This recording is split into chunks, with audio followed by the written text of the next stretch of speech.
Hello friends, welcome to Adarsh Vidya. Friends, पिछली video में हमने सुपर प्रॉफिट मेथड के बारे में डिस्कस किया था।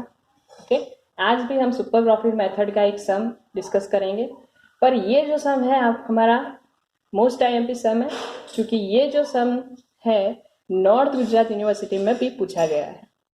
ओके, तो चलिए स्टार्ट करते हैं। पेज नंबर 70, ओके, और सम नंबर 26।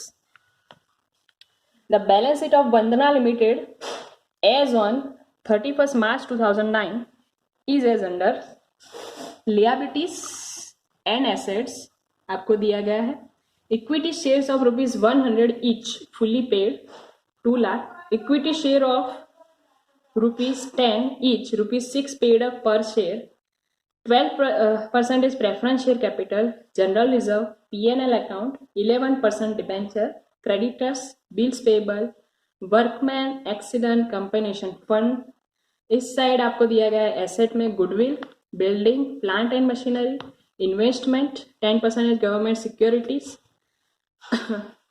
और share of subsidiary company. Okay, आपको इन्वेस्टमेंट दो टाइप के दिए गए हैं।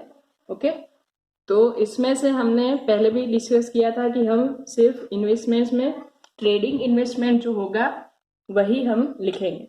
ओके, उसके बाद दिया गया है debtors, stock, bills receivable, cash and bank and debenture discount. ये आपको बैलेंस शीट दी गई है। ओके, अब अदर इंफॉर्मेशन में देखते हैं कि आपको कौन सी इंफॉर्मेशन दी गई है। तो आपको कहा गया है the market value of building is ₹3 lakh and the market value of plant and machinery is 20% less than it's book value. Okay, it is decided to reduce the value of stock by ₹12,500. The expected rate of return on capital employed is 12%. The average annual profit of the company after 50% tax, okay, after 50% tax for the last 3 years, ₹97,500. Calculate the value of goodwill of the company on the basis of 3 years purchase of its super profit. Okay, now let's get started. चलिए, अब super profit method है तो आपको याद होगा कि हमारा जो फर्स्ट स्टेप क्या बनता है, calculation of capital employed. Okay, जो कैपिटल एम्प्लॉयड है उसका फॉर्मूला आपको याद होगा। क्या बनेगा, यहां पे हम लिख लेते हैं calculation of capital employed. Okay, अब उसमें होगा टोटल एसेट्स माइनस टोटल लिएबिलिटीज। और एसेट्स में हमने बात की है कि अगर आपको कोई एसेट्स की मार्केट वैल्यू दी गई है तो हम मार्केट वैल्यू ही इसमें लिखेंगे। ओके, चलिए अब एसेट्स, तो एसेट्स में फर्स्ट एसेट आपको दी गई है गुडविल। ओके, पर गुडविल हमें अगर दी गई हो ओल्ड गुडविल तो हमें इग्नोर करना है, क्योंकि हम जो भी वैल्यू निकाल रहे हैं वो गुडविल की ही निकाल रहे हैं। ओके, तो जो भी आपको ओल्ड गुडविल दी गई है सम में, तो आपको इसमें टोटल एसेट्स में इंक्लूड करना नहीं है। ओके, उसके बाद है बिल्डिंग। ओके, बिल्डिंग की वैल्यू आपको दी गई है बैलेंस शीट में, बट बिल्डिंग जो है अदर इंफॉर्मेशन में आपको दिया गया है कि the market value of building is ₹3 lakh. Okay, आपको बिल्डिंग की मार्केट वैल्यू कितनी दी गई है, 3 लाख। ओके, तो जब तक आपको मार्केट वैल्यू दी गई है किसी एसेट्स की तो आप क्या करेंगे, मार्केट वैल्यू ही लिखेंगे। ओके, तो अब हम लिखेंगे यहाँ पे बिल्डिंग। ओके, बिल्डिंग की वैल्यू दी गई है हमें 3 लाख। ओके, उसके बाद है plant and machinery. Okay, plant and machinery की वैल्यू क्या दी गई है, 4 लाख।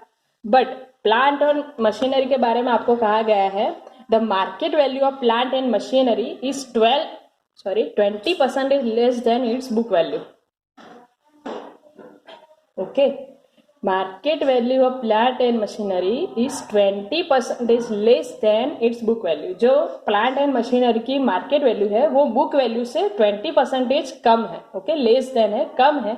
अगर लेस देन दिया गया हो तो आपको क्या करना पड़ेगा, माइनस, और मोर देन दिया गया हो तो आपको क्या करना पड़ेगा, प्लस। ओके, तो यहाँ पे हम क्या करेंगे, माइनस करेंगे, क्योंकि मार्केट वैल्यू बुक वैल्यू से 20% कम है।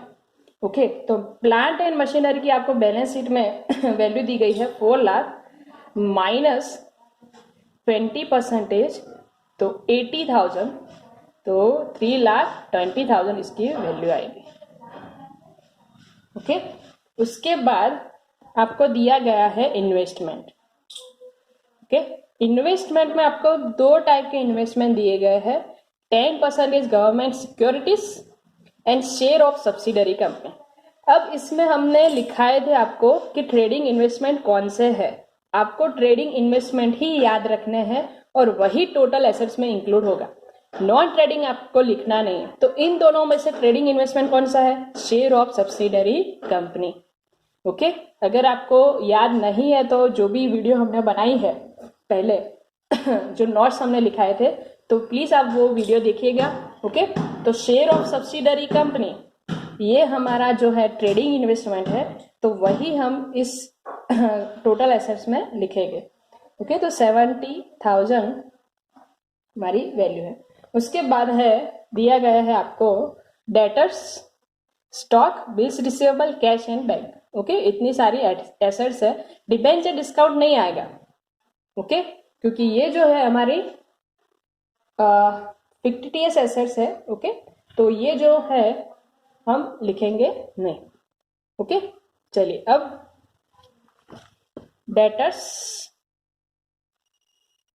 डेटर्स की वैल्यू दी गई है 85,500, स्टॉक 62,500,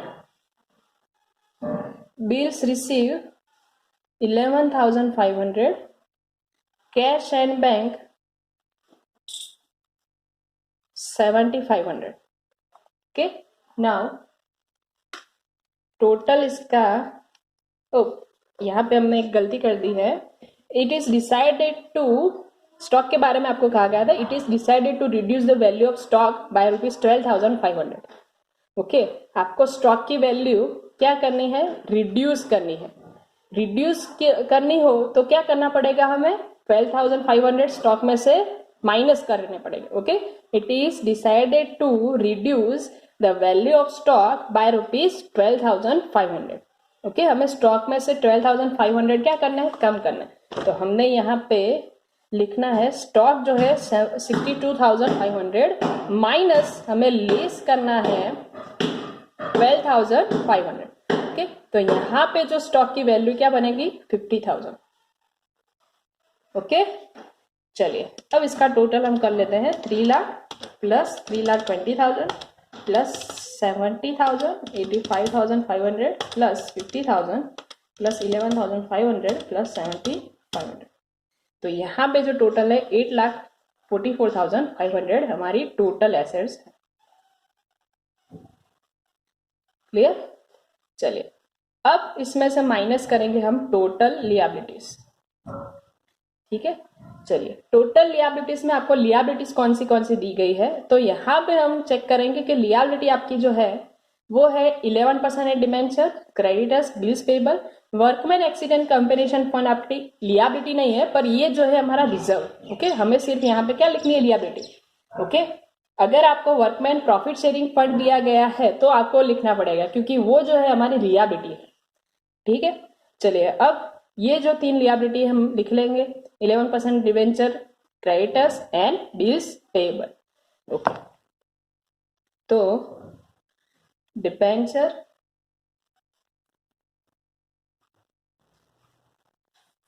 उसकी वैल्यू दी गई है 1,75,000, क्रेडिटर्स 1 लाख और बिल्स पेएबल 25,000। टोटल इसका होगा 3 लाख, माइनस करेंगे तो 5,44,500 net assets. Clear. Net assets मिलने के बाद हम चेक करेंगे कि अगर आपको बैलेंस शीट में प्रेफरेंस शेयर कैपिटल दी गई हो तो हमें क्या करना पड़ेगा, माइनस करना पड़ेगा। ओके, तो यहां पे आपको प्रेफरेंस शेयर कैपिटल दी गई है, कितनी है, 12% प्रेफरेंस शेयर कैपिटल 1,50,000। ओके, तो यहां पे हम क्या कर लेंगे, इसको माइनस कर लेंगे, तो माइनस प्रेफरेंस शेयर कैपिटल, और इसकी वैल्यू है 1,50,000। चलिए अब इसमें से हम माइनस करेंगे तो यहाँ पे जो वैल्यू आएगी 3,94,500 हमारी क्या बनेगी, कैपिटल एम्प्लॉयड। क्लियर। तो इतने तक आपको याद रखना पड़ेगा। फर्स्ट स्टेप जो है हमारा capital employed, net assets minus total assets minus total liabilities, उसमें से हम माइनस करेंगे प्रेफरेंस शेयर कैपिटल। अब बात करते हैं एक्सपेक्टेड प्रॉफिट। एक्सपेक्टेड प्रॉफिट हमारा second step. Okay, expected profit का फॉर्मूला क्या है, capital employed into expected rate of return. तो कैपिटल एम्प्लॉयड हमारी 3,94,500 into expected rate of return आपको दिया गया है, कितना है, तो the expected rate of return on capital employed is 12%। Okay, आपको दिया गया है 12%, तो इसकी अमाउंट होगी 47,340। ओके ना, इसके बाद हमारा स्टेप है एवरेज प्रॉफिट। ओके, बट इस सम में आपको एवरेज प्रॉफिट तो ऑलरेडी दिया गया है, पर क्या कहा है आपको, देखिए, the average annual profit of the company after 50% tax for the last 3 years ₹97,500। Okay, अब आपको जो प्रॉफिट दिया गया है वो आफ्टर 50% टैक्स दिया गया है। ओके, अब आप इसका एक इजी फॉर्मूला याद रखिए। अगर आपको profit average profit after tax दिया गया हो तो आपको बिफोर टैक्स में इसको कन्वर्ट करना पड़ेगा। ओके, अगर आपको प्रॉफिट आफ्टर टैक्स दिया गया हो तो आपको उसको बिफोर टैक्स में कन्वर्ट करना पड़ेगा। कैसे, तो देखिए, आपको कहा गया कि आफ्टर 50% टैक्स की अमाउंट दी गई है आपको 97,500। ओके, बट अगर 50% टैक्स माइनस करने के बाद ये प्रॉफिट मिलता है, ओके, तो ये जो अमाउंट दी गई है आपको 50% के हिसाब से दी गई है, तो आपको क्या करना पड़ेगा, 100% के हिसाब से फाइंड आउट करना पड़ेगा। ओके, तो आप क्या करेंगे, 97,500 multiply by 100 divided by 50। Okay, क्योंकि 50% के हिसाब से आपको 97,500 दिए गए, तो 100% के हिसाब से कितना होगा। ओके, अगर शॉर्टली आपको याद रखना है तो उसका क्या करना पड़ेगा, आपको डबल करना पड़ेगा। ओके, अगर 50% माइनस करने के बाद कितना मिलता है तो 100% के हिसाब से कितना होगा, इसका डबल ही होगा। ओके, तो आपको ये याद रखना पड़ेगा, आफ्टर टैक्स आपको दिया गया है तो आपको बिफोर टैक्स में इसको कन्वर्ट करना पड़ेगा। ओके, एनुअल आपको एवरेज प्रॉफिट दिया गया है तो कोई प्रॉब्लम नहीं है, क्योंकि एवरेज प्रॉफिट ना दिया गया तो हम फाइंड आउट करते हैं। Okay, simple average profit method से या तो फिर वेटेड एवरेज प्रॉफिट मेथड से। ओके, बट अगर आपको एवरेज एनुअल प्रॉफिट दिया गया है तो आपको ये चेक करना पड़ेगा कि आफ्टर टैक्स है या before tax. Okay, before tax है तो कोई इश्यू नहीं है, बट आफ्टर टैक्स दिया गया हो तो आपको बिफोर टैक्स में उसको कन्वर्ट करना पड़ेगा। ओके, तो यहाँ पे जो है हम इसको डबल कर लेंगे, क्योंकि ये जो है हमारा 50% के हिसाब से माइनस किया गया है टैक्स। तो यहाँ पे आपका प्रॉफिट जो है 97,500 और इसका डबल करेंगे तो 1,95,000। ओके, आपको एवरेज प्रॉफिट दिया गया है, बस आपको वो जो फॉर्मूला हमने लिखाया था, ओके, वो सिर्फ यहाँ पे यूज करना पड़ेगा। कौन सा फॉर्मूला था, तो profit minus income from non trading investment, income from non trading investment. Okay, अब नॉन ट्रेडिंग इन्वेस्टमेंट कौन सा था यहाँ पे? तो नॉन ट्रेडिंग इन्वेस्टमेंट कौन सा था? 10% गवर्नमेंट सिक्योरिटी। ये जो है हमारा नॉन ट्रेडिंग इन्वेस्टमेंट है, हमें इसकी इनकम माइनस करनी। ओके, इनकम क्या बनेगी? गवर्नमेंट सिक्योरिटी है तो इसके ऊपर आपको इंटरेस्ट मिलेगा। ओके, और इंटरेस्ट हमेशा फेस वैल्यू पर ही मिलता है। तो कितने परसेंट का आपको इंटरेस्ट मिलेगा? तो 75,000 के आपको कितने करने? 10%। ओके, हमें नॉन ट्रेडिंग इन्वेस्टमेंट माइनस नहीं करना है, हमें उसकी इनकम ही यहाँ पे माइनस करनी पड़ेगी। तो 75,000 के कितने परसेंट हो गए? 10%। तो कितना आएगा? 7500 हम माइनस कर लेंगे तो यहाँ पे जो है हमारी अमाउंट बन गई 1,87,500। क्लियर? चलिए, अब हम माइनस करेंगे टैक्स, और टैक्स का रेट आपको दिया गया है 50%। तो इसका 50% करेंगे तो यहाँ पे अमाउंट आएगी 93,750। और यहाँ पे profit after tax, profit after tax आपको मिलेगा 93,750। क्लियर? प्रॉफिट में से income from non trading investment minus होगा, उसके बाद टैक्स, और लास्ट हमारा माइनस होगा प्रेफरेंस डिविडेंड। ओके, तो प्रेफरेंस डिविडेंड कितना होगा? तो 12% प्रेफरेंस कैपिटल आपको दी गई है 1,50,000, तो उसका डिविडेंड कितना बनेगा? तो 1,50,000 इंटू मल्टीप्लाई बाय 12%। ठीक है, तो कितना होगा? तो 150 इंटू 12% 18,000। चलिए, यहाँ पे हम माइनस करेंगे तो आपका फाइनली आपको एवरेज प्रॉफिट मिल जाएगा। तो 93,750 माइनस 18,000, तो 75,750। क्लियर? ये हमारा एवरेज प्रॉफिट। एवरेज प्रॉफिट मिलने के बाद आपका काम इजी है। ओके, कैसे? तो देखिए, एवरेज प्रॉफिट मिलने के बाद हम क्या फाइंड आउट करेंगे? Super profit. Okay, super profit का फॉर्मूला क्या है? तो average profit minus expected profit. Okay, तो एवरेज प्रॉफिट आपको दिया गया है कितना? 75,750 और एक्सपेक्टेड प्रॉफिट भी आपने फाइंड आउट किया है। ओके, तो इसमें से हम क्या कर लेंगे? डिडक्ट कर लेंगे। तो 75,750 माइनस 47,340। ओके, तो यहाँ पे हमारी अमाउंट बनेगी 28,410। ओके, अब लास्ट हमारा जो स्टेप बनेगा गुडविल। ठीक है, और गुडविल का फॉर्मूला क्या है? Super profit multiply by number of year purchase.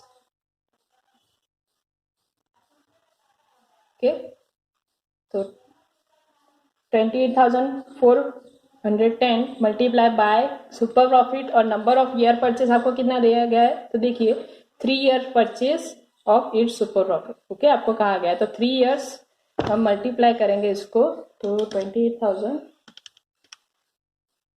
Multiply by 3,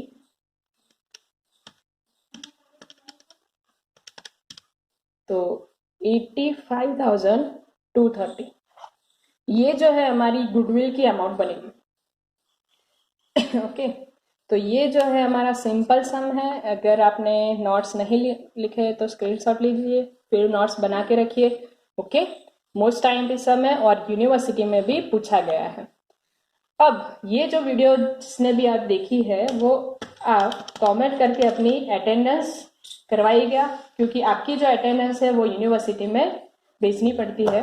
okay, तो अपने फ्रेंड्स जो भी है उनको शेयर कीजिए। Okay, thank you so much.